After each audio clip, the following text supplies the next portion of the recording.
Bienvenida desde la Secretaría de las Mujeres y la Secretaría de Comunicación del Partido Justicialista, y contarte que bueno, que están presentes compañeros y compañeras del campo nacional y popular, de Vicente López, de algunos sindicatos, centros culturales, y que bueno, y que agradecemos profundamente el tiempo y la disposición tuya para poder llevar a cabo este conversatorio, ¿no? Y sabemos que el panorama y el estado de la situación en que han encontrado al asumir la Dirección de Salud Mental y Adicciones fue bastante desoladora, ¿no? Con muchas políticas públicas, programas que se habían caído, que no sostuvieron en el gobierno anterior, y bueno, ya con solo recordar que no contábamos con Ministerio de Salud, nos damos una idea de cómo habrán encontrado todo, ¿no? Pero bueno, cuando llegamos nosotros los peronistas, tenemos esas transformaciones que llegan con decisiones políticas como nosotros sabemos hacerlo, y la salud mental es fundamental para la grandeza de la nación y la felicidad del pueblo, así que me imagino que en esa línea venimos trabajando. Así que te doy la bienvenida otra vez y le voy a dar la palabra a la compañera Patricia de la Secretaría de Comunicación, así podemos dar comienzo. Bueno, ¿qué tal? Buenas tardes. ¿Se escucha bien? Perfecto. Bueno, la pandemia nos trajo inmensos desafíos, no solo en el sistema de salud, sino en todos los sectores de la sociedad, en donde la calidad de vida fue modificada. Sabemos que la salud mental es tan importante como la salud física. Y creemos en la salud mental pública y de fácil acceso para todos. En este paso importantísimo que hemos dado del aislamiento al distanciamiento social, ¿cuál es la tarea que habrá que desarrollar en la pospandemia desde las políticas públicas para acompañar en los territorios donde trabajamos día a día por el impacto social, económico y sanitario de la misma? Queremos saber sobre las secuelas que el aislamiento dejó en algunas personas y cómo ayudar desde nuestro lugar. Es por eso que hoy convocamos al licenciado Agustín Pascual de Lobo, miembro de la Dirección Nacional de Salud Mental. Bueno. Les pedimos que silencien los micrófonos y pueden que usen el chat para las preguntas para estar más organizados. Ahora sí, Augusto. Bueno, muchísimas gracias, Juliana, Patricia, un gusto estar acá, les agradezco mucho la invitación. Un saludo para Pablo Otero también, que ahí lo veo conectado, un gran compañero. Bueno, les repito, es un placer estar acá con tantos compañeros y compañeras. Y encontrar compañeros y compañeras interesados en esta temática de la salud mental, que por ahí no suele estar en agenda mediática, pero para los que nos dedicamos a las temáticas sanitarias sabemos que es un eje que atraviesa todas las dimensiones de lo político y de lo público, y todas las políticas públicas tienen un nivel de componente de salud mental que hay que tener en cuenta. Salud mental entendiéndola como la entendemos nosotros, como es descrita en la Ley Nacional de Salud Mental, que es todo lo que tenga que ver con la atención al padecimiento subjetivo de todas las personas. Y esto es una posición importante porque se contrapone a otros modelos sanitarios que abordan la salud mental, en los cuales se entiende que la salud mental, entre comillas, es solamente lo referido a las personas con padecimientos mentales severos, con diagnósticos psiquiátricos o con internaciones en clínicas especializadas. Nosotros pensamos que no es tan así, que la salud mental implica o abarca a las personas con trastornos mentales severos, pero también a todas las personas con algún tipo de padecimiento subjetivo por alguna patología, por las condiciones de vida, por la situación estructural que le toca vivir, por la coyuntura histórica y por diferentes cuestiones más. Y que salud mental no es solo lo que está relacionado con el padecimiento, sino lo que está también relacionado con el desarrollo, relacionado con la construcción de la vida en comunidad, las dinámicas comunitarias, las dinámicas sociales, todo eso implica la salud mental. Y como muy bien decía Juliana, cuando nos tocó asumir en esta nueva etapa, nos encontramos con un panorama totalmente diferente a la lógica con la que nosotros entendemos la salud mental. Con un panorama sanitario y un panorama administrativo, ¿no? No me voy a extender en describir el nivel de desarticulación y de desfinanciamiento en el que encontramos el ministerio, porque fue muy clara Juliana cuando lo describió en el simple hecho de que a un ministerio tan importante como el de salud le quitaron el rango ministerial. Eso ya lo describe todo el desmanejo y la desidia presupuestaria y administrativa en que encontramos la repartición. Me gustaría extenderme más en quizá por ahí las diferencias conceptuales que traemos nosotros y que se contraponen a las dos administraciones anteriores, porque recuerden que en el periodo macrista hubo 2 ministros de salud y por lo tanto también 2 directores nacionales de salud mental. Los 2 ministros de salud, los 2 fueron muy malos, claramente, pero con características distintas.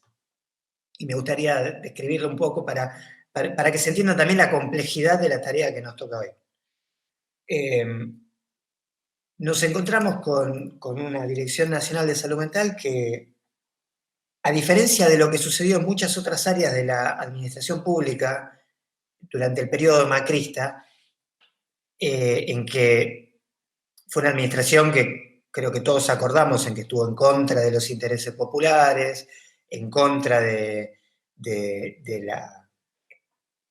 la incorporación de derechos, en contra de la inclusión social, y que nosotros desde el peronismo y desde el campo popular, en la mayoría de los casos, denunciamos y estuvimos en contra, y el peronismo en general fue oposición a estos postulados.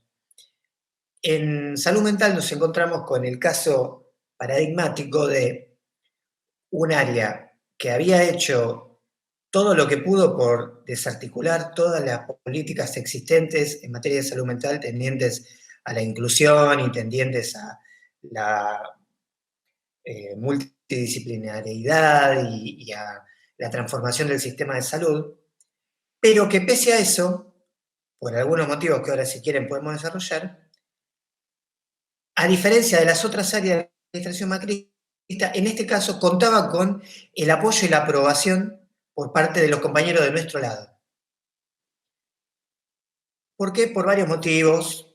El primero porque ustedes saben que el Ministerio de Salud, o la Secretaría de Salud, como fue en la administración macrista, no estuvo en manos de la oligarquía lisa y llana, como por ahí estuvieron otras áreas, sino que estuvo directamente en manos del UCR, de los radicales.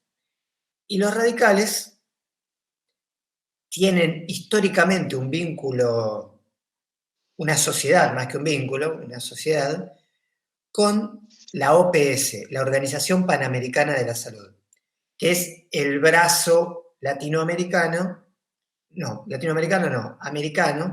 de la OMS, de la Organización Mundial de la Salud. Que para los que no estén interiorizados en el tema sanitario, les cuento que es algo así como el FMI de la salud. Es la entidad que viene,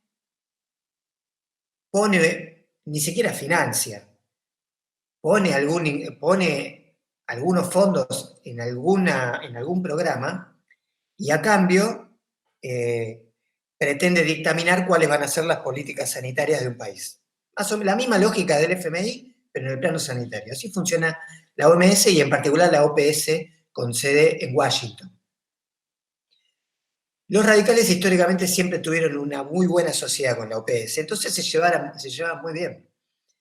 Y la OPS tiene la característica en el plano de la salud mental de levantar el paradigma de la desmanicomialización, que también lo levantamos nosotros. Entonces, como levantando el paradigma de la desmanicomialización, apoyaron la gestión de salud mental que levantaba también la bandera de la desmanicomialización. Me refiero a la gestión de salud mental del macrismo, la radical. Pero la manera de levantar la bandera de la desmanicomialización por parte de esa gestión de salud mental fue la elaboración de cuadernillos. Elaboraron cuadernillos y los publicaron en una página web. Y esa fue la política pública de desmanicomialización apoyada por la Organización Panamericana de la Salud y desgraciadamente también apoyada por muchos compañeros y compañeras que quizá desde el desconocimiento pensaron que era quizá la única área del gobierno macrista que tendía a alguna lógica de inclusión social. Nosotros, los peronistas que nos dedicamos a la salud mental, sabemos que la desmanicomialización es un proceso necesario, importantísimo para la adquisición de derechos de las personas con padecimiento mental severo, pero sabemos también que para lograr ese cometido es necesario generar cambios muy profundos y enfrentar corporaciones muy arraigadas y muy poderosas, como la corporación psiquiátrica, como las corporaciones de los hospitales monovalentes. Es necesario también lograr que los hospitales generales puedan atender problemáticas de salud mental, cosa que hoy por hoy no hacen, que los hospitales generales y los servicios del primer nivel de atención puedan atender problemáticas relacionadas al consumo problemático de sustancias, cosas que hoy por hoy no hacen. Es necesario lograr que el sistema judicial deje de dictar sentencias que contengan tratamientos, porque el Poder Judicial dictamina muchas veces que tal persona tiene que estar internada 3 años. ¿En base a qué? Nunca termina de saberse, por ahí sin criterio clínico. Bueno, ese es el sistema de salud con el que contamos hoy y con el que se viene contando hace tiempo. Y nosotros sabemos muy bien que para operar sobre esa realidad no alcanza con un cuadernillo. No se opera así. No, eso no es una política pública. Entonces, eso fue con lo que nos encontramos cuando llegamos a esta dirección. Nos encontramos con un vaciamiento absoluto, con un vaciamiento desde lo financiero, desde lo presupuestario, desde lo administrativo, pero también desde lo conceptual, desde lo político y desde lo ideológico. Nos encontramos con nada, con una estructura que no hacía nada, que elaboraba cuadernillos. Y que elaboraba cuadernillos en un contexto en el cual hay muchas personas, millones de personas que tenemos en nuestro país, con problemáticas que pueden ser comprendidas dentro del espectro de la salud mental sin la debida atención. Y por lo tanto debería ser, y es hoy por hoy en nuestra gestión, un eje de emergencia sanitaria. ¿Y por qué digo millones de personas? Porque nosotros tenemos elaborado una breve estimación epidemiológica, que es la siguiente. ¿Quién haría la buena o mala atención en salud mental? Primero, las personas con, y digo primero por poner cualquier orden, ¿no? Las personas con trastornos mentales severos, diagnóstico de psicosis o algún tipo de trastorno. Aproximadamente en el país hay, por decir, 500.000 personas con ese tipo de diagnóstico. Estimativamente, 10.000 más, 10.000 menos, 500.000 personas. 12.000 están internadas en hospitales monovalentes. De esas 12.000 personas, 6.000, esto está censado, 6.000 no tienen criterio de internación. Permanecen internadas, alojadas, porque no están dadas las condiciones socioeconómicas para que puedan volver a su vivienda, o porque no tienen vivienda, o porque no pueden acceder a un trabajo, o por diferentes cuestiones, están hoy por hoy viviendo en hospitales por motivos no clínicos, sino habitacionales.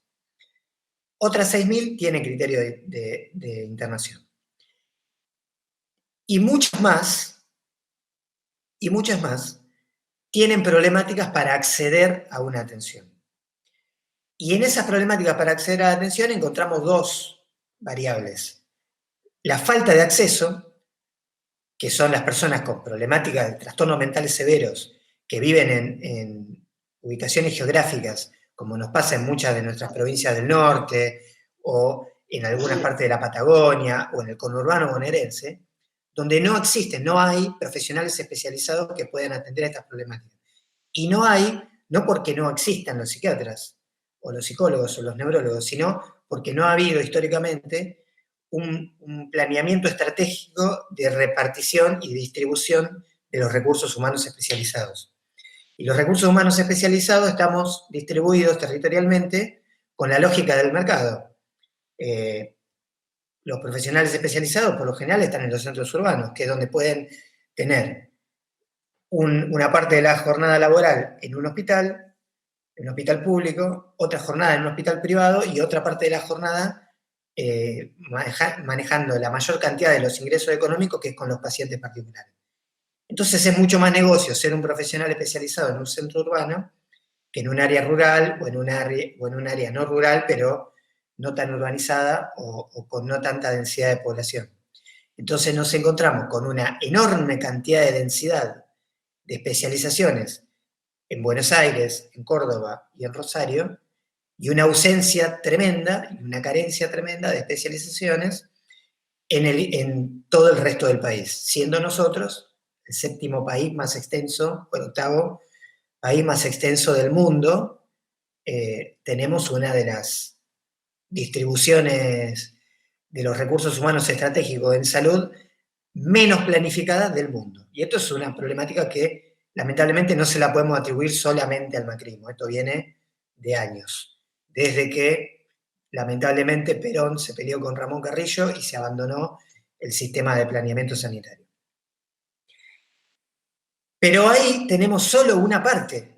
En estas 500.000 personas tenemos una parte de las que hay que atender en cuanto a cuál es la situación en la que está su acceso a las problemáticas de salud. Después tenemos millones de otras problemáticas que implican necesidad de acceso en materia de salud mental, problemática de violencia de género, problemática de crisis del estado de ánimo, problemática de consumo de sustancias, problemáticas relacionadas con el entorno familiar, problemática del desarrollo, crisis relacionadas con los duelos, crisis relacionadas con el contexto vital, y ni hablar de todo lo que después nosotros los psicólogos o los psiquiatras tenemos contenido dentro de lo que es el EGF o lo que se llama el DSM-4, que son todas las problemáticas psicológicas y psiquiátricas. Y ahí sí, cuando hacemos un estimativo, estamos hablando de millones de personas. Millones de personas. Y cualquiera de nosotros que conozca a alguien que haya necesitado algún tipo de atención en materia psicológica o psiquiátrica, sabe que el primer conflicto que le aparece a cualquiera que conozcamos es no consigo a alguien que me atienda, no consigo turno, o tal profesional me cobra mucho, o estoy yendo con tal profesional hace tantos años. Pero el tema de la accesibilidad, del conseguir a alguien que te atienda, es de por sí el problema número uno en materia de accesibilidad en salud mental hoy. Y eso abarca a millones de personas. Y eso requiere una política pública. Requiere una política pública urgente. Y en tercera instancia, podemos empezar a tomar a quienes sí pudieron acceder a algún tipo de abordaje en materia de salud mental. Y ahí nos encontramos con el tercer problema, que es la desregulación absoluta de las prestaciones sanitarias en materia de salud mental. ¿Qué significa esto? Que también si empezamos a pensar en nuestros conocidos o en nuestra propia experiencia personal, nos vamos a encontrar con que yo hice terapia de forma privada, fui 10 años a tal lugar.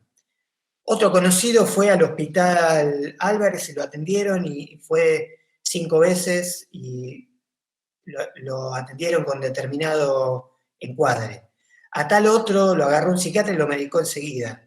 A tal otro no lo atendieron y a tal otro le tiraron las cartas en la sesión con el psicólogo, le tiró las cartas de tarot. Esto pasa.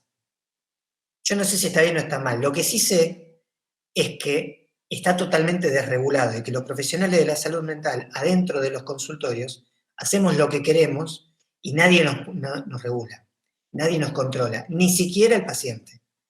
¿Y por qué el paciente no nos controla? Porque el paciente no conoce sus derechos. Y tiene derechos el paciente, tiene derechos que están estipulados en la Ley Nacional de Salud Mental, derechos que están establecidos en la Ley Nacional de Derechos del Paciente, que es una ley importantísima que fue elaborada en nuestro gobierno y que nosotros mismos no hemos cometido el error de no divulgarla. Tiene derechos que están en la Convención Nacional para Personas con Discapacidad, los derechos para niñas, niños y adolescentes y demás derechos, derechos sanitarios que no están divulgados, que no los conocen los usuarios y no solo no los conocemos los profesionales, sino que no existe ninguna entidad encargada de garantizar que esos derechos se cumplan. Por lo tanto, los profesionales de la salud mental, adentro de los consultorios, hacemos lo que queremos, porque además estamos protegidos, amparados por la confidencialidad. Por lo tanto, hacemos lo que queremos. Y el paciente no sabe si lo que hacemos está bien o está mal.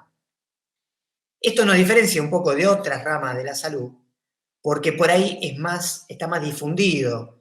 Está más difundida la dinámica de la práctica. Por ejemplo, si yo me rompo una pierna y voy a un traumatólogo y el traumatólogo me tira las cartas de tarot y yo me doy cuenta de que algo pasa y por ahí le puedo hasta hacer una denuncia. O le cuento a alguien, o me tiene que dar algún certificado, o algo pasa. En cambio, en una sesión de psicología o de psiquiatría, nadie sabe cuáles son las prácticas. Nadie sabe cuáles son los encuadres. Nadie sabe que hoy en Argentina hay encuadres que son quizás de los más usados por los profesionales y que la ley de salud mental los declara ilegales. Sin embargo, se utilizan. Y se utilizan. ¿Y por qué se utilizan? Porque hay también un derecho fundamental que tenemos todos los usuarios del sistema de salud que nadie respeta, que es el consentimiento informado. Cuando yo voy a iniciar un tratamiento, tengo derecho y el profesional tiene la obligación de informarme cuál va a ser ese tratamiento, en qué va a consistir, cuánto va a durar y qué otras opciones tengo. Y yo tengo que poder elegir. Yo tengo conocidos, muchos, gente formada, todo, que hasta se enorgullece y dice, yo hace 30 años que hago terapia. Bueno, hay algunos encuadres de la salud mental que creen en la terapia prolongada durante muchos años. Está bien. Uno puede estar a favor o en contra. Pero yo como profesional tengo la obligación, si voy a atender a una persona y le voy a brindar ese encuadre, tengo la obligación legal de decirle, yo brindo este encuadre, pero está este otro, y este otro y este otro.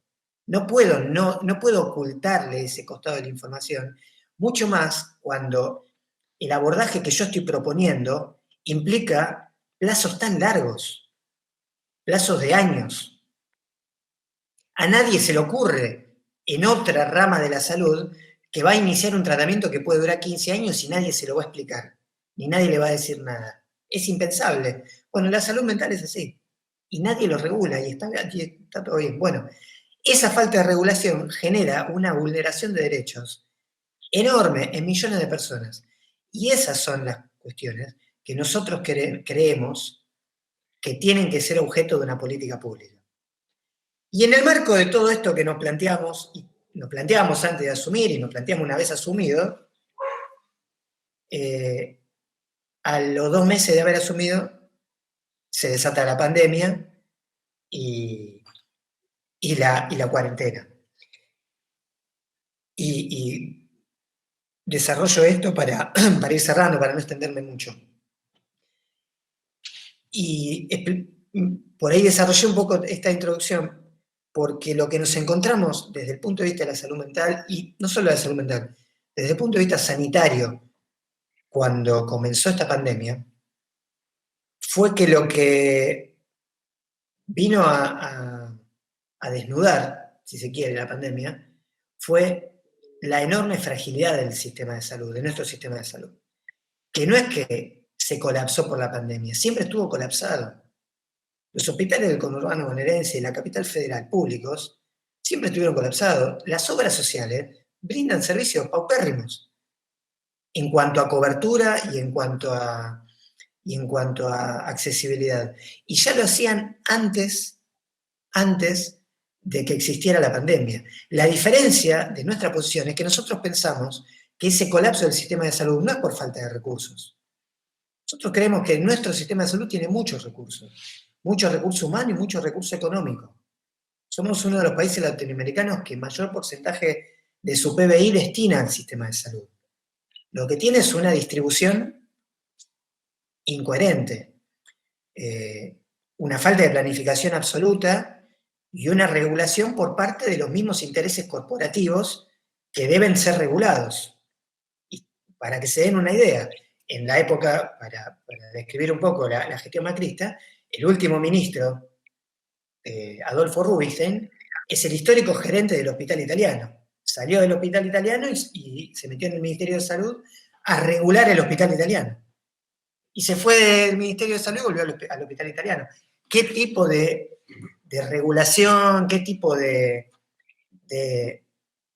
modificación le puede haber hecho el gerente del Hospital Italiano a su empleador mientras estuvo? Bueno, esta sí es la misma dinámica que se dio en muchas otras áreas de la administración de derecha. Pero en el sector salud es histórico que las áreas de conducción estén en manos de los sectores corporativos. En el plano de la salud mental se hace quizás mucho más urgente una modificación en ese sentido. Y volviendo a lo que planteaba, el contexto de la pandemia desnudó mucho la fragilidad del sistema de salud. Fíjense que el gran problema que el sistema de salud planteó en esta pandemia no fue la imposibilidad de resolver los casos, fue la capacidad de atenderlos. La variable de tensión del sistema, o sea, si el sistema estaba colapsado o no, era si atendían o no atendían a la gente. O sea, el riesgo era que no se pudiera atender a la gente en la sala de terapia intensiva, etc. Y esa dinámica expulsiva del sistema de salud, obviamente que tuvo su correlato en el área de salud mental, que de por sí viene arrastrando, como explicaba antes, una historia de expulsión y de trabas en la accesibilidad para millones de personas, en contextos, entre comillas, normales. Imagínense lo que fue en esta etapa de la pandemia. Las personas que no accedieron mucho menos, y las personas que accedían de manera inadecuada directamente dejaron de acceder.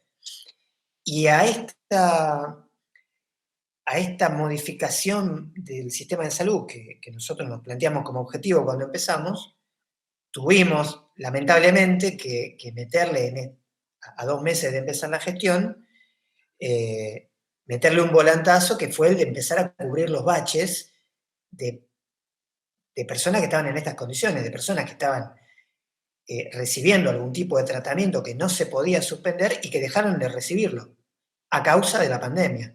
No porque tuvieran COVID ni porque tuviera COVID el prestador, sino porque el contexto general impidió que pudieran acceder a un tratamiento. Les doy un ejemplo concreto. La Municipalidad de Florencio Varela, un municipio enorme, compañeros, que padece un poco este flagelo que contaba antes, que no tiene profesionales especializados que atiendan algunas especialidades en su territorio. En salud mental hay mucha carencia de especialistas en salud mental infanto-juvenil, mucha.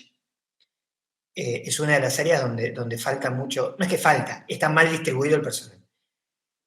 La Municipalidad de Florencio Varela, históricamente, lo que había logrado era lograr que su sistema público, como no contaba con psiquiatras infanto-juveniles, había logrado un convenio con el Hospital Tobar García, que es un un hospital psiquiátrico infantil que está en Ciudad de Buenos Aires, para que este hospital le brindara atención a los niños que la necesitaran, habitantes en Florencio Varela. Y el municipio de Florencio Varela financiaba el transporte de estas familias a atenderse en Capital.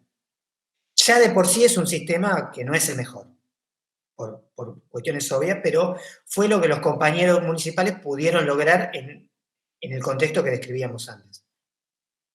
Al surgir la pandemia, ¿qué pasó?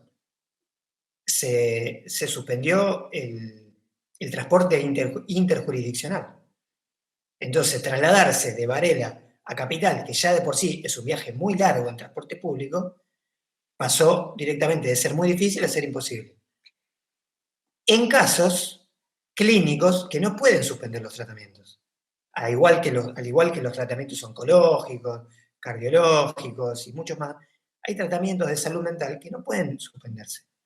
No pueden suspenderse porque implican recaídas tremendas, implican secuelas, sobre todo para estas poblaciones que están en desarrollo, secuelas muy, muy, muy graves, conflictos en la estructura familiar, comunitaria, tremendas. Hay medicaciones que no pueden dejar de tomarse. Bueno, ¿qué pasa? Como la salud mental lamentablemente nunca ha estado demasiado en agenda, acá sucedió esto. Hubo más o menos un mecanismo previsto para los tratamientos oncológicos, para los tratamientos tal vez de problemáticas que estén más en agenda, pero no había planificación para qué hacer con estos casos. Entonces tuvimos que dedicarnos mucho a resolver estos baches, encontrar la manera de armar un dispositivo de salud mental infanto-juvenil que pueda ir a los territorios, atender a las personas y garantizar en primera instancia la continuidad de los tratamientos. Tuvimos que luchar un montón con los propios profesionales que en un principio no entendieron que los profesionales que brindaban que brindaban atención de manera privada, no entendieron que tal vez la teleatención no es lo mejor ni lo más redituable económicamente, pero que en la coyuntura inicial de la cuarentena era lo que, por cuestiones sanitarias y hasta por cuestiones patrióticas, era necesario realizar, porque la población necesitaba que el sistema de salud no se interrumpiera. Entonces, era responsabilidad nuestra como ministerio o como gobierno sostenerla, pero también de los profesionales de la salud en sostenerla. Tuvimos que dar una pelea importante sobre eso. Tuvimos que dar una pelea importante en la Superintendencia de Obras Sociales para que le apriete las clavijas a las obras sociales que se negaban a pagar las teleconsultas. Una vez que logramos que los profesionales atiendan a la gente de manera remota, nos encontramos con que las obras sociales no las querían pagar esas prestaciones. Entonces hubo que lograr que la superintendencia intime, lo cual no es fácil porque por lo general el superintendente de las obras sociales está puesto muchas veces por las propias obras sociales, entonces no es fácil lograr que se intimen unos a otros, pero fue algo que se logró hacer. Tuvimos que confrontar también con la Corporación de los Farmacéuticos para lograr la telereceta, también para poner en agenda y explicar que hay medicaciones psiquiátricas que no se pueden dejar de tomar, que en el contexto de la pandemia no se podía seguir sosteniendo la dinámica, que ya de por sí no es buena, pero en este caso era imposible, la dinámica de que las personas que toman medicación vayan semanalmente, religiosamente al hospital, simplemente a que se escriban las recetas sin que les hagan ninguna atención. Esa dinámica no se podía hacer más, que había que empezar a implementar metodologías digitales. Una vez que logramos que los psiquiatras prescriban de manera digital, hubo que lograr que las farmacias acepten esa modalidad, después lograr, porque a las farmacias les preocupa mucho, los farmacéuticos les preocupa mucho que los usuarios utilicen la misma receta muchas veces. Se ponen en la posición de reguladores del consumo con mucho más énfasis en las personas que consumen psicofármacos que en las personas que consumen medicación para la presión u otro tipo de medicaciones que también consumidas en exceso pueden ser nocivas y que son de mucho más fácil adquisición. Pero bueno, hubo que diseñar un sistema de contralor para que los farmacéuticos puedan tener la tranquilidad de que no estaban expidiendo una receta duplicada. Todo esto, yo lo digo rápidamente, en la gestión es conflicto y conflicto y conflicto y acuerdos y mesa y escuchar y tratar de detectar la problemática del territorio. Y ahí entra lo que para mí es más importante, creo que de las gestiones peronistas, de esta y de la anterior, de la que obviamente la gestión macrista careció absolutamente, que es que nosotros tenemos virtudes y muchos defectos, pero tenemos un acierto que es que nosotros le damos importancia a darle voz al territorio. Nosotros creemos que es una función fundamental del Estado el tener presencia en el territorio, aunque sea para escuchar y relevar y detectar. Y en base a eso, generar respuestas. Después lo hacemos bien, lo hacemos mal, nos equivocamos muchísimo. Recién estaba viendo la noticia que acaban de echar a una de las ministras, que la verdad que no estaba haciendo las cosas demasiado bien. Y nos equivocamos mucho, y tenemos cuadros buenos, cuadros malos, etc. Pero la presencia territorial es una función para nosotros. Para los otros marcos ideológicos no existe. Cuando nosotros llegamos y encontramos el ministerio previo a nuestra llegada, la presencia en territorio no existía, pero no existía, no es que estaba desfinanciada o desatendida, no existía. Los camiones sanitarios, los trenes sanitarios, el buque sanitario, lo abandonaron, lo dejaron en terrenos baldíos. No es que lo administraron mal, no existe para ellos el territorio. Ellos creen, y cuando digo ellos me refiero al macrismo, a los radicales y a la OMS también, que creen que la salud y las políticas públicas se dictan de manera centralizada desde la 9 de julio o desde la Casa Rosada o desde Washington y que después los territorios, una vez que les explicamos lo que tienen que hacer, van, lo hacen y solucionan. Bueno, los peronistas creemos que no funciona así, que es al revés. En todo caso, los territorios describen problemática y el nivel central desarrolla, propone y ahí vemos qué hacemos. Y bueno, y creo que esa es nuestra gran virtud. Y eso sí, es lo que puedo describir con orgullo de lo que llevamos de gestión que ha sido este año, que tampoco puedo describir grandes logros por lo que ha sido a nivel sanitario, ha sido apagar un incendio tras de otro, en que hemos hecho cosas bien y cosas no tan bien. Yo considero que entre nosotros, que somos todos compañeros, digo que creo que el abordaje sanitario no ha sido lo mejor de lo que podría haber sido, tampoco fue lo peor.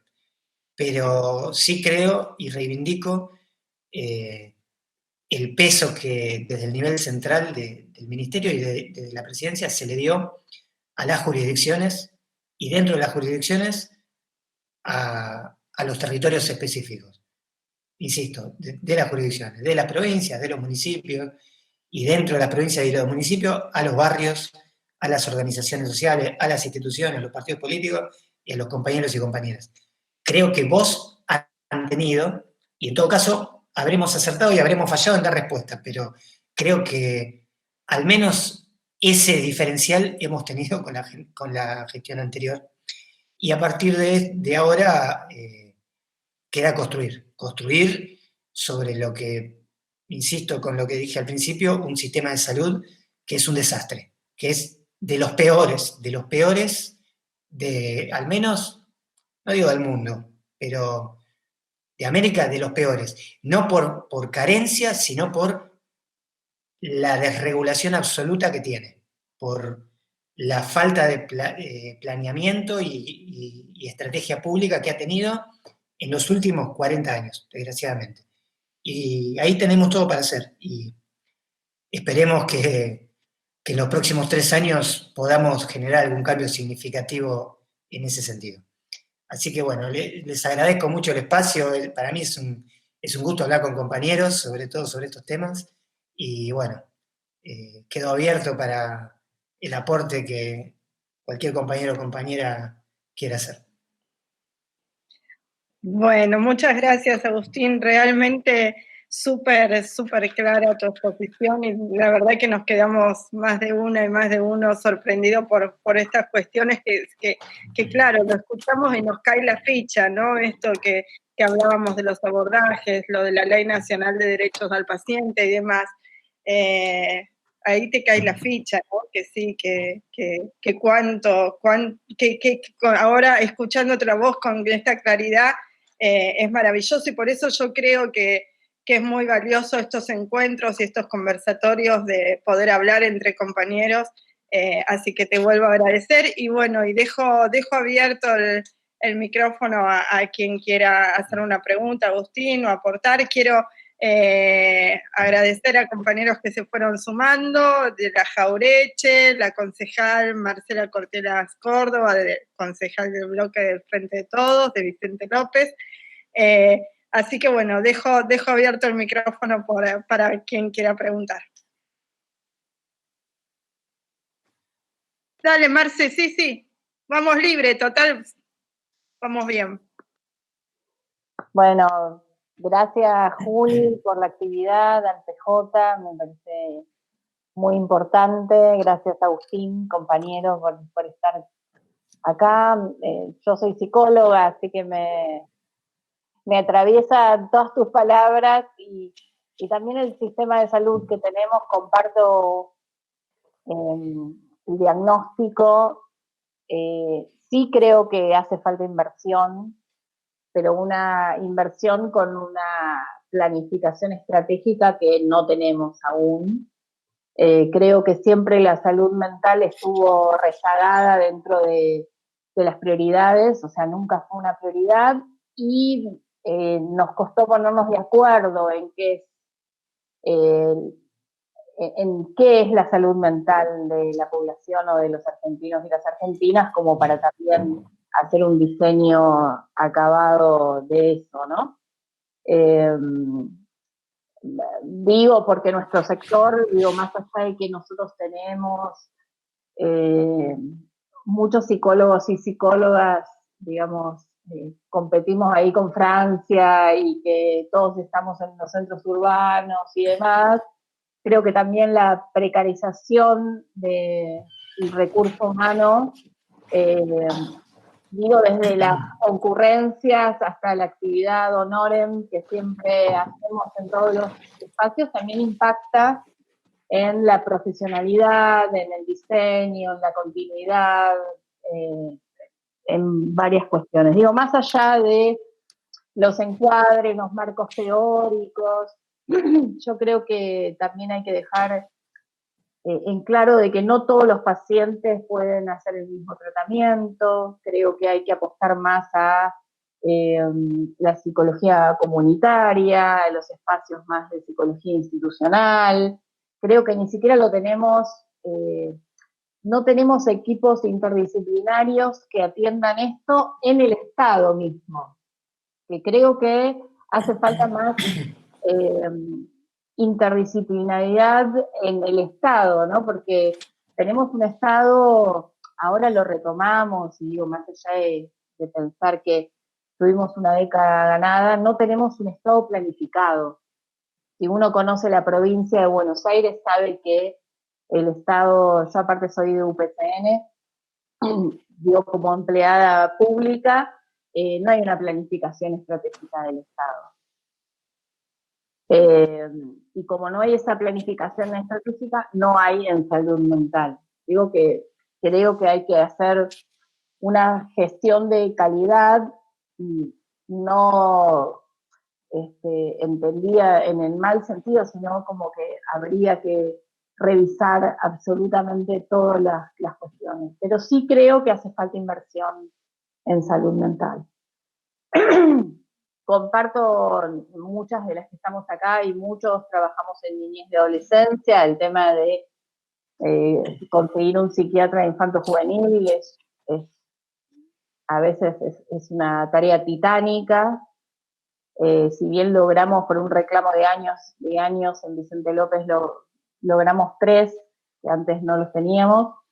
Es un tema, pero también siempre llegamos tarde, llegamos con las cuestiones ya de la enfermedad, y no laburamos salud mental en prevención, y en prevención comunitaria. Comparto absolutamente que la salud es territorio, y también que a veces los diagnósticos faltan pluralidad de miradas y pluralidad de voces en esos diagnósticos, y que a veces nos cerramos con lo que tenemos a mano o con lo que nos vamos a poner de acuerdo, y creo que es un gran desafío tomar varios focos, inclusive algunos contradictorios, inclusive algunos más críticos, para hacer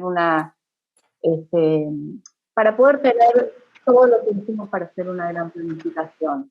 Obviamente apostamos a vos y a toda la dirección y a todos, y a todas y a todes, pero bueno, hay que elaborar mucho y creo que tenemos que llegar a tiempo en prevención, y no cuando, digo, todo lo que dijiste, ¿no? 6.000 pacientes internados sin criterio médico es tremendo, ¿no? Y uno que ha ido a cualquier hospital psiquiátrico y demás es como bastante tremendo, pero es interesante, es muy interesante porque creo que puede ser un pilar de bienestar social y de la felicidad del pueblo que nosotros como peronistas bregamos. Así que muchísimas gracias por intentarlo, por hacerlo, y acá tenés también a todos nosotros. Bueno, muchas gracias, Marcela. Yo te quería hacer una consulta y quería comentar un caso particular, ¿no? Mi caso particular. A mí me tocó en pandemia, plena pandemia, salir a buscar de urgencia un equipo interdisciplinario para un infarto juvenil. Me trataron muy bien en varios hospitales, en Cava, pero no hay admisión porque no hay vacante, no hay justo. Entonces lo que me terminaban recomendando es entrar por la guardia, en caso que para mí no era para guardia, pero además con un menor, por ahí con todo lo que implica, ¿no? Para un menor, entrar en una guardia, es como medio chocante y no tiene una patología muy fea.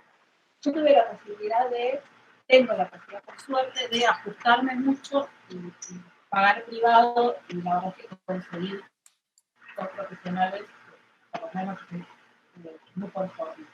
Pero bueno, nada, pienso en la gente que por ahí no puede pagarlo, o en la gente que incluso no se desenvuelve tanto, porque yo toqué a medio mundo y después conseguí que me llamaran de algunos lugares, pero bueno, yo ya había conseguido y dejé el espacio para esa gente. ¿No? Digo, el que no tiene la posibilidad de buscar a nadie, o por ahí no tiene esta cosa de bueno, ir y buscar, porque hay cosas que a uno la verdad se desconoce y le asustan, ¿no? Como familiar, como madre, como padre, es complejo el tema con los infantes.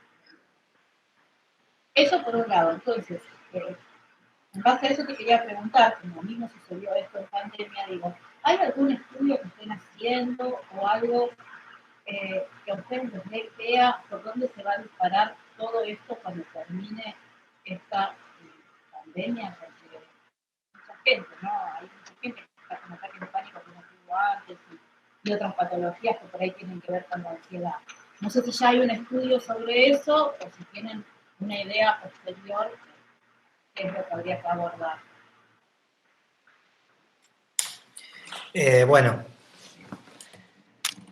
lo divido en dos partes la respuesta. Primero, con respecto al caso que contás que te sucedió a vos, creo que es esto que te plantearon, que era más fácil ingresar por guardia que que conseguir un turno. Bueno, esto es un poco lo que yo contaba al principio, ¿no? En cualquier persona que haya tenido una interacción con el sistema de salud en materia de salud mental, el común denominador es la dificultad para conseguir atención. Todos te van a decir que me costó, que tuve que tocar a tal, a cual, me dijeron que entre por la guardia, que no, pude con un contacto. Es el común denominador. Eso te marca que la política pública número 1 tiene que ser resolver la cuestión de la accesibilidad. ¿Por qué? Por lo mismo, exactamente por lo que dijiste vos. Vos lo pudiste resolver porque tenías algún recurso, porque te diste maña, porque tenías un conocido, porque tenías una buena prepaga. Hay otro que no lo puede resolver. Y un sistema de salud no puede ser aleatorio. Tiene que poder dar cobertura universal. Al menos el nuestro proclama dar cobertura universal. Y esto que te sugirieron de entrar por la guardia es la dinámica que el sistema de salud nuestro tiene, que es tener una dinámica netamente emergentológica, que funciona a la emergencia. No tiene, como decía la compañera Marcela, no tiene planificación. No hay una estructura de planificación de tratamientos, ni de evolución sanitaria de una comunidad, no existe. De hecho, es muy difícil sostener a los mismos profesionales de la salud trabajando en una misma jurisdicción por un periodo de tiempo largo. Es casi imposible. Y eso tiene que ver con la falta de planificación. En esa planificación que en algún momento va a haber que elaborar, va a haber que trabajar mucho el tema del poliempleo del personal de salud. Hoy por hoy, el personal de salud tiene que tener muchos trabajos para poder alcanzar un ingreso que le sirva para vivir. Bien, va a haber que encontrar una solución, porque ese poliempleo genera que no pueda, ningún profesional de la salud pueda en ninguna de las entidades en las que trabaja implementar una planificación a futuro con objetivos a corto, mediano, largo plazo y que sea sostenible y sustentable, porque tiene que atender un montón de frentes. Además de que tampoco le terminan dando los tiempos físicos ni los tiempos energéticos para hacerlo.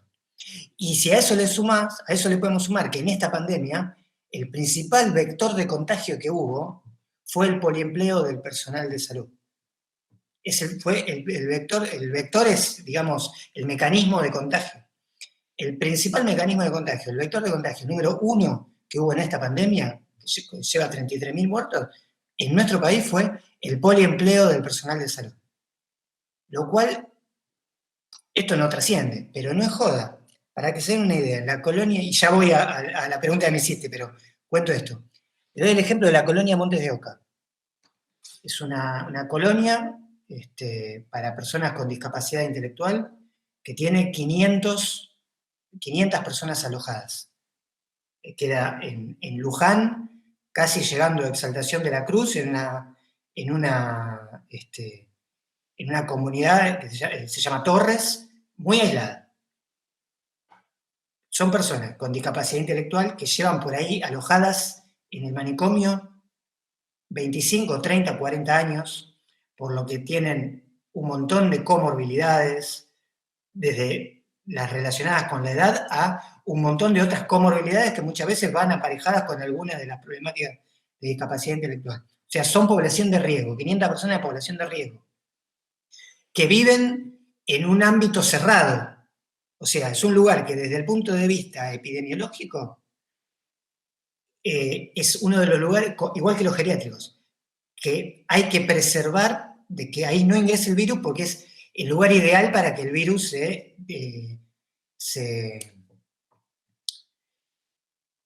reproduzca.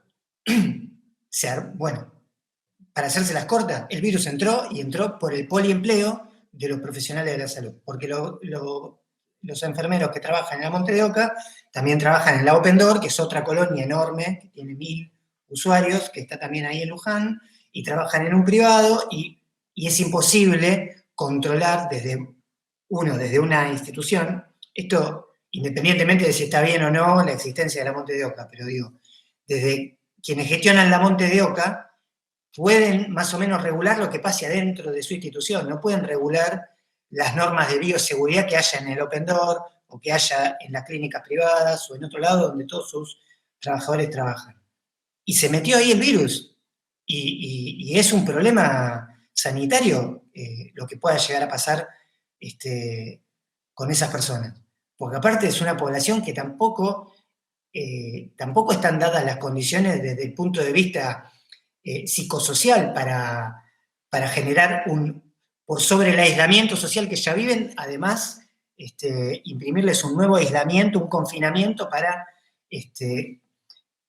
prevenir el contagio dentro de la institución. Es un problema. Bueno, y así como este es un caso, y casos como este hay un montón. Y el principal vector de contagio fue el poliempleo de los trabajadores de la salud. Esto es una problemática inesperada, nadie se la esperaba, porque nadie se esperaba esta pandemia, pero es uno más de los efectos negativos de la precarización de la contratación de los trabajadores de la salud. Y con respecto a tu pregunta concreta, Patricia, lo que nosotros estamos viendo, hay en salud mental, hay toda una rama de la salud mental que entiende y estudia cómo son los procesos psicosociales que las comunidades van atravesando en situaciones de emergencia, en lo que se llama la intervención, que es donde estamos ahora, y la postvención, que es lo que se hace después. Y más o menos lo que se evalúa que pueda llegar a haber, después esto hay que ver en qué medida es así, pero lo que se evalúa que pueda llegar a haber son los efectos colaterales de estos largos periodos de aislamiento, que en lo sintomatológico se puede observar en esto que vos mencionabas, ataques de pánico, ansiedad, problemáticas relacionadas con el sueño, problemáticas relacionadas con la alimentación, conflictos intrafamiliares. A eso hay que sumarle toda la conflictividad psicosocial que va a tener la población que vio afectada su fuente de trabajo, las personas que económicamente quebraron por todo esto. Bueno, ahí la problemática no es orgánica, ni tiene un origen psicopatológico, pero que va a tener un correlato en lo anímico y en lo relacional y comportamental, lo va a tener y va a haber que atenderlo. Y ahí entran también los casos. Ustedes habrán visto que con la pandemia, con la cuarentena y con la hiperexposición de los medios, aumentaron los casos de violencia de género, aumentaron los casos de femicidio, y esto es un indicador de que hay ciertos patrones no quiero decir desequilibrio, pero sí de desestabilización emocional, por un lado, y de ausencia de un sistema que contenga desde lo sanitario del otro, que hacen un cóctel explosivo. Estaba viendo hace poco un caso de una víctima de femicidio, de que el femicida la matara. Ella había hecho, no sé cuántas, por decir un número, no sé si 15 denuncias. O sea, el tipo estaba judicializado, tenía una perimetral, tenía todo, y el sistema no fue capaz de garantizar que no sucediera algo que estaba bastante anunciado que podía llegar a suceder, que es que el tipo la atacara. Entonces hay un cóctel de las dos cosas, una situación psicosocial que tiende a la desestabilización de algunas personas con mecanismos de afrontamiento por ahí poco desarrollado, y un sistema que no ha podido desarrollar sus mecanismos para garantizar un acompañamiento adecuado, tanto para los padecientes como para convivientes o víctimas, o llámenlo de todas las maneras que se nos pueda ocurrir. Por otro lado, vamos a tener también una población que va a atravesar, y esto por ahí no a corto plazo ni a largo plazo, a mediano plazo, toda una población que va a atravesar todas las particularidades de los duelos, yo no diría no tramitados, pero sí tramitados de manera poco convencional. Uno de los puntos sobre los que tuvimos que trabajar, que ni se nos hubiera ocurrido antes de asumir que nos íbamos a tener que poner en esto, fue el tema de elaborar el protocolo del último adiós. Se llama así, es un nombre horrible, pero porque realmente veíamos que era un tema tremendo para las personas que se morían sin que nadie las acompañe, y para los familiares que veían a su familiar o a su ser querido cuando lo llevaban a la guardia, y después no lo veían más. No lo veían ni en el velatorio, porque no lo dejaban ni abrir el cajón, no lo veían más. Y esto, a nivel psíquico, deja unas secuelas importantes, que en el mediano plazo, a nivel sanitario, se van a empezar a ver. Y hay muchos más casos de los que se piensa que hay, porque no estamos hablando solamente de las personas que tuvieron un ser querido que falleció por COVID, estamos hablando de todas las personas que fallecieron en este periodo, porque todo este proceso de no duelo le cabe a todas las personas que tuvieron un ser querido fallecido en el periodo de un año. Es un montón de gente, mucha más de la que pensamos. Y por otro lado, insisto con esto, que lo dije desde el principio, lo dije después y lo vuelvo a decir ahora, creo que como secuela de esta pandemia queda herido de muerte el sistema de salud tal y como lo conocemos. Queda herido de muerte porque quedó expuesto que no funciona, y se lo podrá disfrazar que no funciona por la pandemia, etc. No, al menos en Latinoamérica, salvo el caso de Ecuador, etc., si bien fue un problema, una crisis sanitaria importantísima, no tuvo los números que justificarían un colapso sanitario como el que hubo. Así que creo que, repito, hiere de muerte el sistema, porque esta vez se sintieron tocados incluso los propios gestores, incluso quienes se veían beneficiados con las falencias del sistema, que son los dueños de la prepaga, los dueños de las obras sociales, los gestores de las obras sociales, los directores de hospitales, las corporaciones, los colegios de profesionales. Todos esos, en este caso, se vieron afectados. Todos se vieron afectados por el colapso del sistema. Y se dieron cuenta que el sistema colapsa y con muy poco. Porque acá no tuvimos la cantidad de casos que tuvieron ni en Italia, ni en España, ni en Estados Unidos. Y no tuvimos la virulencia, quizá por la decisión acertada de la cuarentena temprana, etc. No tuvimos la virulencia que tuvo el virus en otros lados. Así que creo que esas van a ser las secuelas sanitarias que se pueden prever ahora, y después va a haber seguramente varias que ahora ni nos estamos imaginando. Totalmente de acuerdo, Agustín. Bueno, no sé si alguna compañera o algún compañero quiere hacer algún comentario, Analía, María Inés, no sé si quieren comentar algo, María Inés, y ya vamos cerrando. Te tenés que, a ver si lo puedo hacer yo. Ahí está. Buenas noches para todos y todas.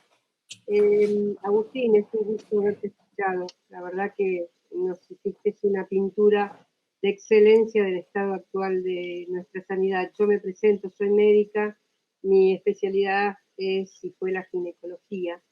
Y allá por el año 2004-2005, en Vicente López tuvimos la suerte de tener al doctor Rovere asistiendo y dando pautas orientativas a todos los trabajadores de la salud de atención primaria en Vicente López.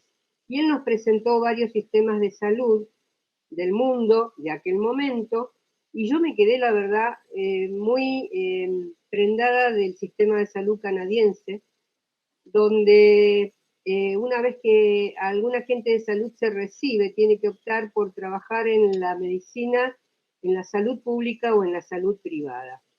Y pasado el tiempo y haciendo pie en todo lo que vos relataste, en las dificultades que tuviste para poder organizar el sistema de salud en medio de esta pandemia, se nota a las claras que lo que nosotros los médicos llamamos corporaciones de la salud fueron los que imponían el paso de las soluciones, ¿no? Esto de tener que hablar con los farmacéuticos, con los colegios de médicos, con los colegios de psicólogos, es un impacto que ata de manos al gobierno, a cualquiera de ellos, ¿eh? Y entonces la pregunta es si vos tuviste acceso a conocer si está previsto algún recambio en este sistema. Yo ya no te digo de dividirlo en público y privado porque es un salto al abismo muy fuerte, pero sí de ir escalonando cosas para poder llegar a algún momento a tener esta solución. Gracias por tus respuestas y es un gusto haberte escuchado. Gracias, muchas gracias. Excelente la pregunta y la reflexión, más que nada. Yo comparto tu análisis, te voy a ser muy sincero. La realidad es que no. Esta es una pelea que tenemos que dar. A ver, dentro del peronismo, no le voy a explicar a usted lo que es el peronismo. Dentro del peronismo estamos todos del mismo lado, pero también tenemos posiciones diferentes. Y tenemos que darnos debates internos. Dentro del sanitarismo del peronismo nos estamos dando este debate. Hoy por hoy quienes toman decisiones no piensan así, te voy a ser sincero, no piensan así. Pero bueno, yo realmente creo que, no sé, no me animo a poner plazos de tiempo, pero realmente creo que el sistema beberichiano que estamos... Los sistemas de salud, para redondear un poco lo que decía la compañera, mencionando el de Canadá, se dividen más o menos en beberichianos y bismarckianos. Bismarckiano era el de Carrillo, beberichiano es el que tenemos ahora. Y estos sistemas, a mi juicio, o se profundizan o desaparecen, o vamos camino a convertirnos en esas sociedades tipo la estadounidense, donde si tenés plata te atienden y si no tenés plata te dejan morir en la sala de espera, o sea, se paga la cuenta, o nos convertimos en un sistema como el canadiense, como el de Inglaterra, como el cubano, y varios más, donde la salud es vista como un servicio público esencial. De la misma, que no es imposible. Acá en Argentina, les cuento algunos de los debates que tenemos por ahí internamente, y esta posición que defiendo yo, por ahora pierde. Pero yo, por ejemplo, planteo que esta distribución estratégica de los recursos no es imposible. De hecho, se ha hecho con dos ramas esenciales de la administración pública. Se ha hecho con la educación y con la seguridad. O sea, las escuelas y los maestros están distribuidos de manera estratégica. Y la educación podrá tener todos los defectos que quiera, las escuelas se caerán a pedazos, lo que quiera. Pero en nuestro país, gracias a Perón, a cualquier lugar que vayas, en cualquier lugar de la provincia, el pueblo más recóndito de donde quiera, hay una escuela. Y con personal. Y alguien enseña ahí adentro. Eso es una distribución estratégica. Y con la policía y la fuerza de seguridad pasa lo mismo. Yo, si fuera policía, y soy policía de la ciudad, supongámosle, no puedo ser policía en la ciudad, después policía en Vicente López, y después policía en Santa Fe y trabajar también en una empresa de seguridad privada. No puedo, estructuralmente no se puede hacer. Está diseñado para que eso no pase. Después es otra discusión si la policía funciona bien, funciona mal, si hay corrupción, al margen. Pero el diseño es de funcionamiento exclusivo. ¿Cómo no lo vamos a hacer en la salud? ¿Cómo vamos a tener un médico, un psicólogo, un odontólogo, un enfermero que trabaja, que tiene un cargo en el hospital público de tal, al que no va porque va los jueves y tal?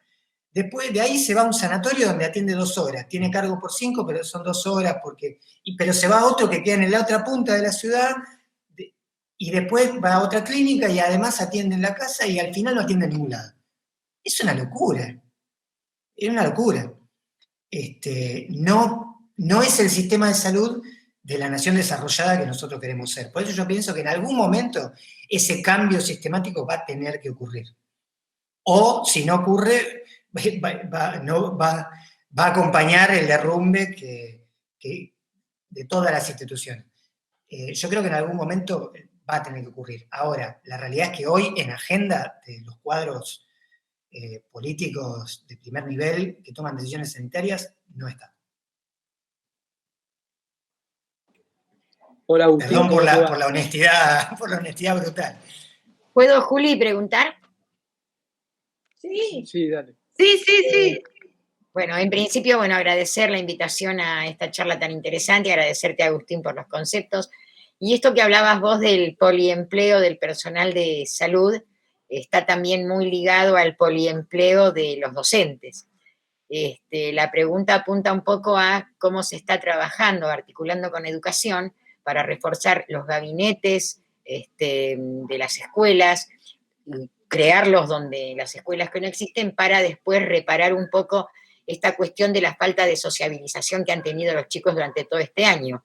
Porque, si bien los docentes han hecho un trabajo magnífico a través de la tecnología para seguir adelante con los planes de estudio, esta cuestión de que los chicos no están juntos y lo importante sobre todo los más chiquitos, los que recién empiezan, los que están terminando, si se está articulando para reforzar los gabinetes psicológicos de las escuelas y cómo está en marcha eso.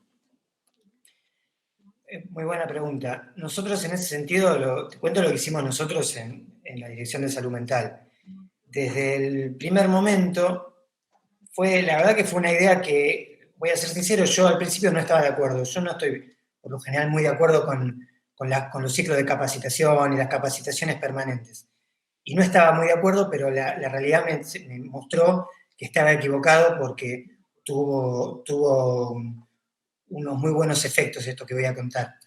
Se desarrollaron desde el primer momento ciclos de capacitación en salud mental en emergencias y desastres, en salud mental y efectos de la pandemia, en salud mental relacionada con la telecomunicación o con la teleeducación y los diferentes ejes en los que se fueron adaptando las actividades esenciales del país. Se elaboraron ciclos de capacitación en articulación con el Ministerio de Educación, con el Ministerio de Seguridad, con las jurisdicciones, con la provincia de Buenos Aires, con los diferentes municipios. Y lo que se ha hecho hasta ahora, y a lo que se apunta, es a brindar herramientas, no tanto a fortalecer con recurso humano, porque es tal la magnitud del universo a abarcar, porque esta problemática va a estar presente en todos los gabinetes, no en algún gabinete, en todos. Entonces, nos parece que había que pensar en algún tipo de medida que pudiese abarcar todo el universo. Y nos pareció que lo que teníamos al alcance era justamente esto, brindar herramientas técnicas en dos formatos. Primero, abiertas a toda la comunidad educativa en este caso, y una segunda instancia, capacitando formadores, o sea, formando personas que puedan a su vez en sus jurisdicciones o en sus instituciones convertirse en multiplicadores de estas herramientas y capacitar al propio gabinete o capacitar a los propios docentes. Bien, perfecto, gracias. Por nada. Hola, Agustín, ¿cómo te va?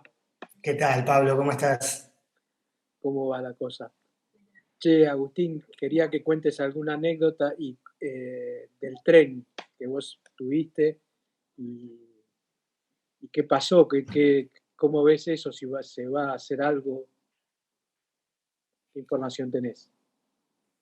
Mira, sí, el tren sanitario, cuento para los que no lo conocen, el tren sanitario son dos trenes en realidad, uno que recorre el norte del país y el otro el centro y sur, que son hospitales generales montados arriba de un tren. Entonces, recorren la vía férrea en desuso, digamos, y llevan el sistema de salud a lugares donde el sistema de salud no existe o es muy precario. La realidad es que la gestión anterior lo que hizo fue, como contaba antes, abandonarlo, pero abandonarlo mal, al punto de que ahora hace falta una inversión multimillonaria para poderlo poner en funcionamiento.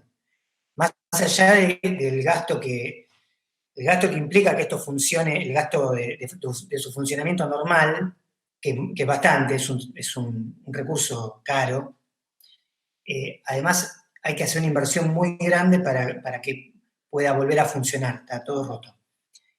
Había planes para que empezara a funcionar este año, obviamente con la pandemia no pudo ser. Yo creo que para mitad del año que viene puede llegar a estar funcionando al menos el tren del norte, lo que se llama el tren de trocha angosta, que es el que va para las provincias del NEA y el NOA.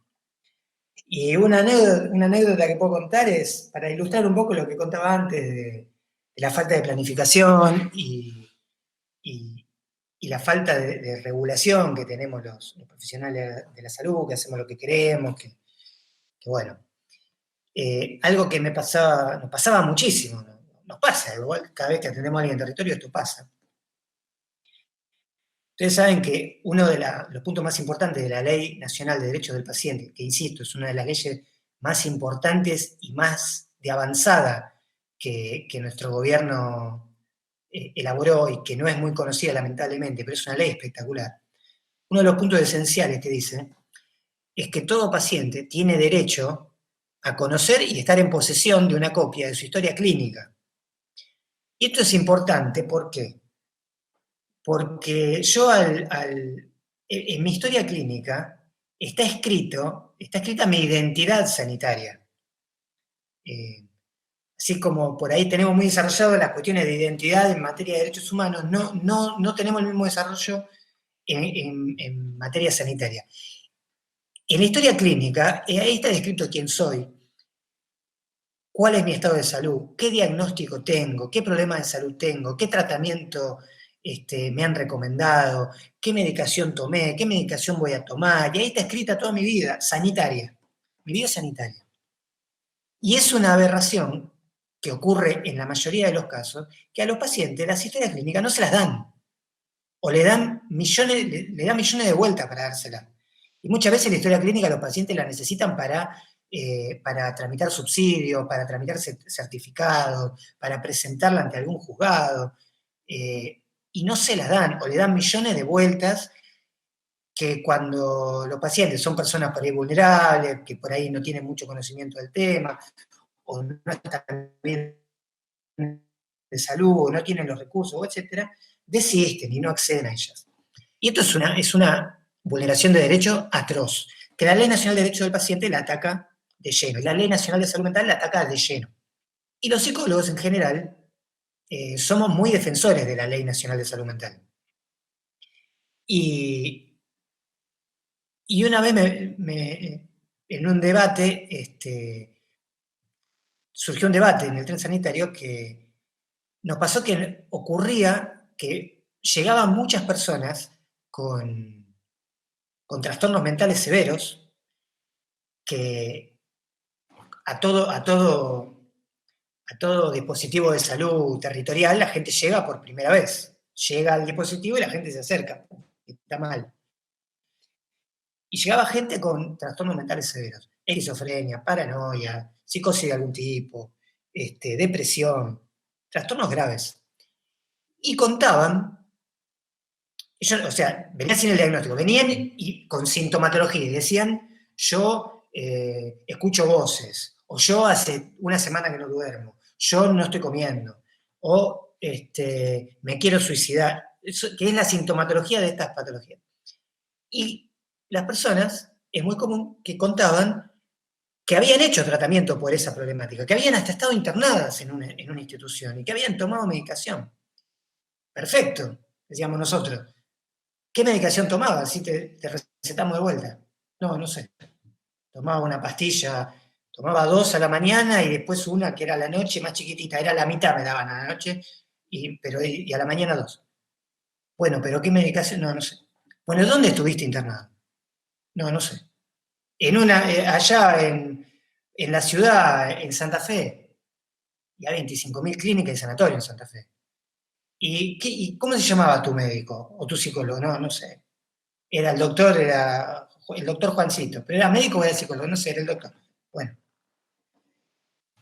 obviamente, copia de historia clínica no tenía, ni tampoco había posibilidad de conseguirla. ¿Eso qué nos señalaba? Que el hecho de que las personas no accedan a su historia clínica, no accedan a su diagnóstico, ni a su medicación, que es algo que a veces los profesionales de la salud hacemos hasta para cuidarlo al paciente, que no nos ponemos a explicarle, mirá, usted lo que tiene es una psicosis paranoide porque tal y tal, porque esto es un delirio, no le explicamos tanto porque por ahí pensamos que es mucho padecimiento para el usuario. Pero después, ese abordaje, que quizás lo implementamos desde la buena voluntad, ese abordaje sanitario solo se puede sostener si ese paciente y ese profesional coexisten en tiempo y espacio durante toda la vida del paciente. Porque cuando se separan esas dos personas, el psicólogo o el psiquiatra dejan de atender en esa obra social, o se muda, o el paciente se muda, o el psiquiatra se muere, o el psicólogo dejó de trabajar ahí, o dejó de atenderlo, o el paciente decidió que no quiere que lo atiendan más, o lo que haya sido, ese usuario tiene que empezar de nuevo. Y en estas patologías, empezar de nuevo es un problemón. Es un problemón. Y entonces ahí estábamos ante numerosísimos casos de personas que estaban ante una situación de iatrogenia. Iatrogenia es cuando uno desde queriendo intervenir sanitariamente termina haciendo un daño. Ante una situación iatrogénica tremenda, por falta de acceso a cuestiones básicas que figuran en todas las leyes sanitarias, que es conocimiento de la identidad sanitaria de una persona. ¿Quién soy? ¿Qué diagnóstico tengo? ¿Qué tratamiento me recomiendan? Decido si lo voy a hacer, si no lo voy a hacer. Y de última, si no estoy en condiciones de decidir por mí mismo sobre lo que voy a hacer, lo tiene que definir un perito eso. Y no el profesional o la profesional que me atendió a la guardia y decidió que no me va a decir cuál es mi diagnóstico. Y bueno, y nos pasó esto. Y debatiendo, nos dimos cuenta de que todos nosotros, los psicólogos y psiquiatras que estábamos en esa charla, todos estábamos de acuerdo con esto que yo estoy diciendo. Ahora, ninguno de nosotros, en nuestros consultorios particulares, ninguno teníamos historia clínica de nuestros pacientes. Y esto pasa mucho. Que uno por ahí piensa que hay algunas cosas que tienen que ser así a nivel institucional, pero uno no las replica en su práctica particular. Esto estoy hablando hace 10 años. Desde esa época volví y cada vez que atiendo un paciente a título particular, hago la historia clínica. No me la van a pedir nunca y si me la piden no hay problema. Y a veces uno no tiene mucho para anotar. Pero es importante que quede asentado, que una persona... que quede registro de que una persona se atendió en tal lugar, con tal profesional, etc. Lo traigo porque, bueno, es una anécdota que quizás una situación extrema terminó visibilizando una vulneración de derechos que ocurría en la cotidianeidad de los ámbitos no tan extremos, de profesionales que por ahí atendíamos en Capital Federal, con Urbano Bonaerense, y a personas no vulnerables. Y que por ahí no nos estábamos dando cuenta que no estábamos manteniendo el enfoque de derecho que decíamos mantener. Así que es un ejemplo más de que el territorio sirve también para seguirse formando. Bueno, si no hay más preguntas, te vamos despidiendo, te liberamos, te agradecemos mucho tu participación, más que nada tu honestidad. La verdad es que fuiste sumamente honesto, y esperemos que no se derrumbe el tema y que encuentren un canal como para llevar esto a buen puerto. Muchas gracias, Agustín, muchas gracias a todos los que estuvieron, Juli. Bueno, sí, gracias a ustedes, compañeros y compañeras. Sí, también quería agradecer también a todos su presencia, pero si me permiten un aviso parroquial, le quería dar la palabra a Marcelo Achinelli para que cuente brevemente la actividad que van a hacer el viernes para invitar a todos a que participemos, Marcelo. Bueno, gracias Juli, bueno, gracias por la invitación. La verdad que nos dejaste a todos. Sí. No mataste, pero bueno. Nos tiraste un balde de realidad muy bueno, la verdad que más si viene de un compañero, ¿no? te felicito, la verdad que compañeros como vos, tendría que estar lleno el Estado de compañeros como vos. Realmente necesitamos un Estado mucho más fuerte con compañeros con vocación de servicio, como evidentemente vos estás demostrando. No, cortito, el viernes, paso chivo, el viernes es el día 13 de noviembre, es el día del nacimiento de don Arturo Jauretche, es el día del pensamiento nacional, así que vamos a dar una charla con Gustavo Campana, obviamente sobre Arturo Jauretche y sobre el pensamiento nacional. Es este viernes a las 19 horas, así que están todas y todos invitados. Agustín, también vos estás invitado a la charla. Muchas gracias. Como buen compañero, obviamente, así que nada, es un día importante para nosotros. Nuestra agrupación se llama La Jauretche y obviamente es el día importante para nosotros. Así que gracias, Juli, por dejarme pasar el chivo. Gracias a Juli, a Pato, a todos los compañeros y compañeras que hicieron posible este encuentro. Y obviamente, muchísimas gracias a Agustín, ¿no? No, bueno, cómo no. De eso se trata, de compartir las actividades y que todos podemos estar, y sobre todo en una tan interesante como la que están planteando para el viernes.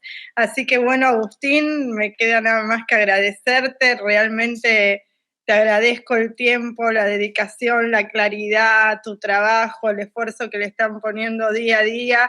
Y bueno, y nosotros desde el territorio también vamos a aportar y hacer un nexo entre esas políticas públicas y bajarlas a los territorios y trabajar en las comunidades con prevención, con mucha prevención.